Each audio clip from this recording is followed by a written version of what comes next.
here at Source One, and today I wanted to talk to you about identifying and discussing risk with your supply base.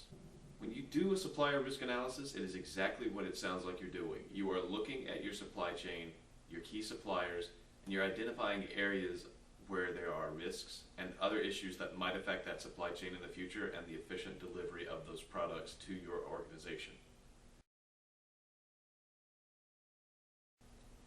If you tried to determine the risk factors of every supplier that your organization did business with, you would do nothing but. The list is long and the process would be impractical to cover the entire supply base.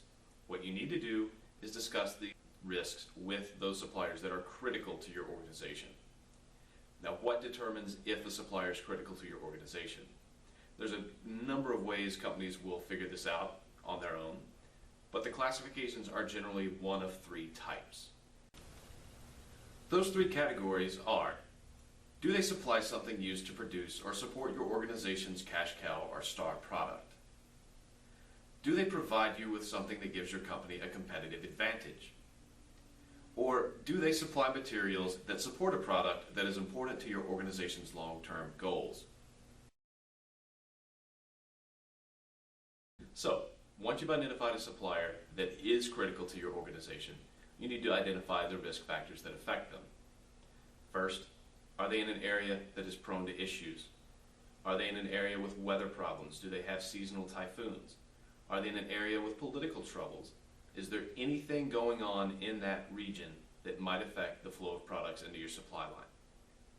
Secondly, is the product that they provide you limited in any way? Is it a custom-made product? Is it limited globally in supply? Thirdly, look at the logistics. Do they ship to ports with small capacities? Are there other logistical issues like lack of highways, lack of railways, anything that might affect the product getting from the port to you? And finally, you want to look at their finances and their supply chain. Is there anything up the line that might affect them that may then affect you? As part of the risk analysis process, you need to discuss the risk with the supplier. And you want to talk about a couple of things. You want to talk about bottlenecks. Where do you perceive them? Where do they perceive bottlenecks affecting you? You want to look at where the highest risks are. What are the most likely things that may bite into the supply chain? Thirdly, you want to look at the current measures they're taking to reduce and mitigate the risk.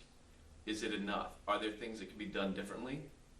This is something that is a prime opportunity to further develop the supplier relationship and work together to mitigate those risks as a partnership. Finally, you want to look at their backup plans. What have they identified as a problem, and how are they already working to limit those issues from happening?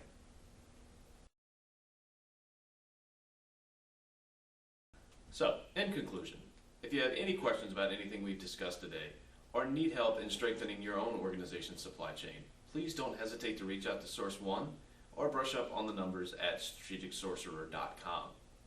Once again, I'm Nick Hamner for Source One. Thanks for tuning in.